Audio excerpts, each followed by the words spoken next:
खबर श्रीनगर से है, जहां कल्चर फेस्टिवल जारी है। 21 दिनों तक ये फेस्टिवल चलेगा। नया कश्मीर, नई उम्मीद, जश्न कश्मीर नामक ये फेस्टिवल 16 नवंबर को खत्म होगा। जम्मू कश्मीर के एलजी मनोज सिन्हा ने श्रीनगर में 21 दिवसीय सांस्कृतिक उत्सव का उद्घाटन किया। इस मौके पर मनोज सिन्हा ने कहा कि कलाकारों की मदद के लिए योजनाएं हैं, लेकिन इन योजनाओं को प्रभावी बनाने की भी जरूरत है।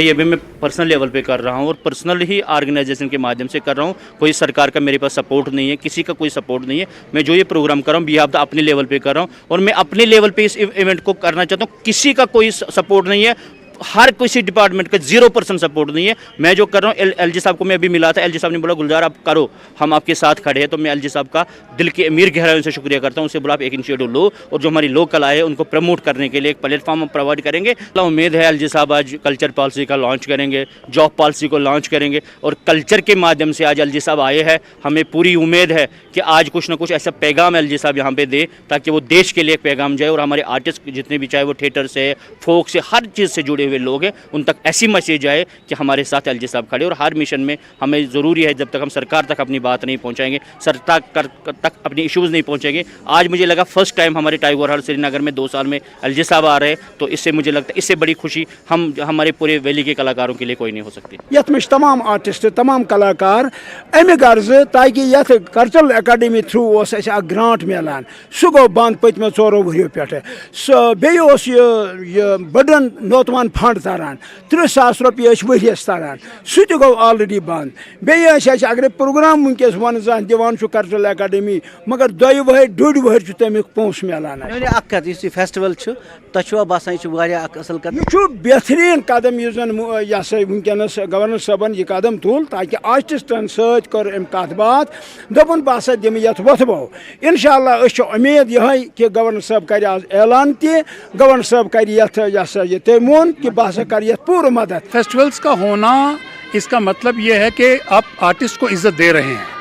अब जब बाकी जो नए आर्टिस्ट हैं, जो आर्टिस्ट लाइन में आना चाहते हैं, वो जब एक आर्टिस्ट की इतनी अच्छी इज्जत देखेगा, he will be motivated to come to this line.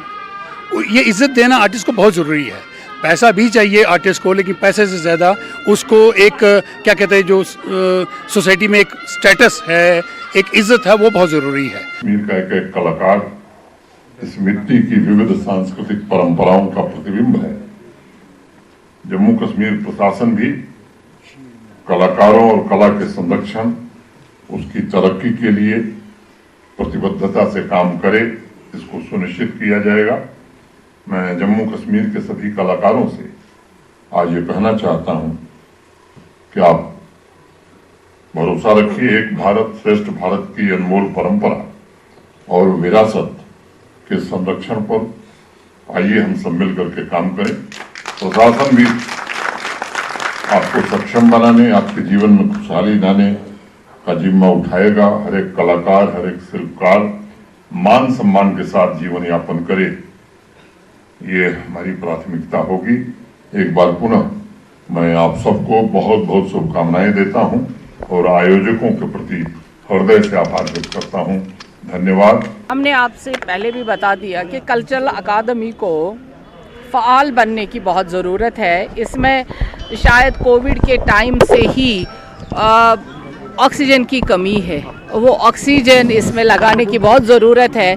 अब नए सेक्रेटरी साहब भी आए हैं, उनसे हम उम्मीद करेंगे और जो वहाँ पे मुलाजमीन हैं उनको भी अपनी उन गुफाओं से बाहर आना पड़ेगा, अपने टेबलों से उठ के ज़मीनी सतह पे देखना पड़ेगा कि कल्चरल अकादमी के जो हुकूक है और जो उनका काम है।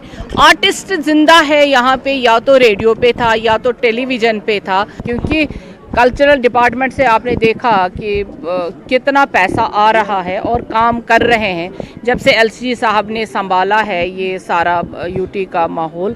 तब से आपको लगता है कि स्पोर्ट्स भी हम बहुत आगे जा रहे हैं और कल्चरल प्रोग्राम्स भी आए दिन होते रहते हैं और आर्टिस्टों को, लोकल आर्टिस्टों को ज़्यादातर काम देने की ज़रूरत है।